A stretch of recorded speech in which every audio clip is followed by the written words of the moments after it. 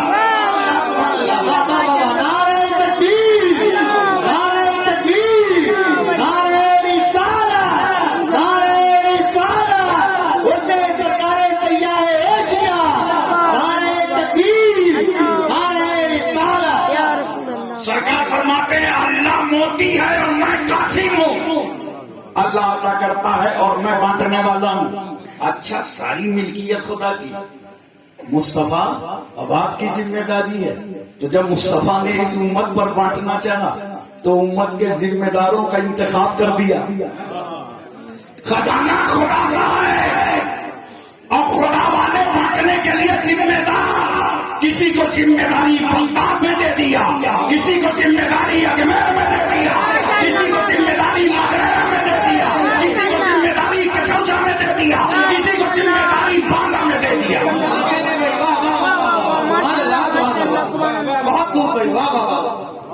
خزانہ خدا کا ہے، بانٹ رہے ہیں خدا والے، تقسیم کر رہے ہیں خدا والے.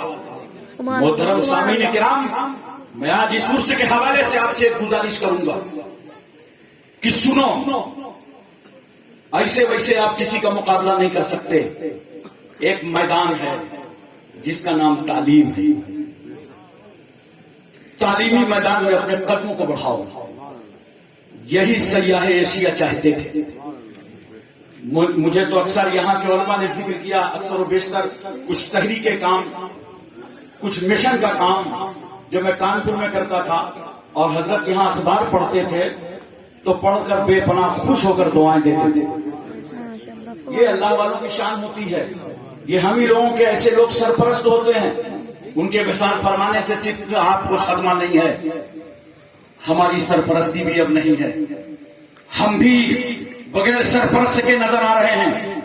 کہاں وہ اللہ والے ملتے ہیں کہ جو تنہائیوں میں دعائیں دے رہے ہوں، جو اکیلے دعائیں دے رہے ہوں، جو کام دیکھ کر کے دعائیں دے رہے ہوں. اور آج کل تو حسد، جلن، اناد، بغض، عداوت یہی سب بھرا پڑا ہے. لیکن یہ نیک بندے تھے جن کا دل ہر طریقے سے خدا نے صاف رکھا تھا. یہ دعاؤں سے نوازتے تھے. میں دوستو عرض کرنا چاہتا ہوں، اپنے بچوں کو تعلیم کی طرف بڑھاؤ، علم کی طرف بڑھاؤ. ہمارے علماء نے دینی تعلیم کی ذمہ داری الحمدللہ بہت اچھی نبھا رکھی ہے. ہر مسجد، ہر مدرسے کو دارالعلوم ربانیہ جہاں تک اس کی پہنچ ہے وہ علماء اور ائمہ اور اساتذہ سپلائی کر رہا ہے. بولو، لیکن آپ کی ذمہ داری یہ ہے کہ اس دینی علم کا کارواں جہاں چل رہا ہے آپ دنیاوی علم کو بھی آگے بڑھاؤ.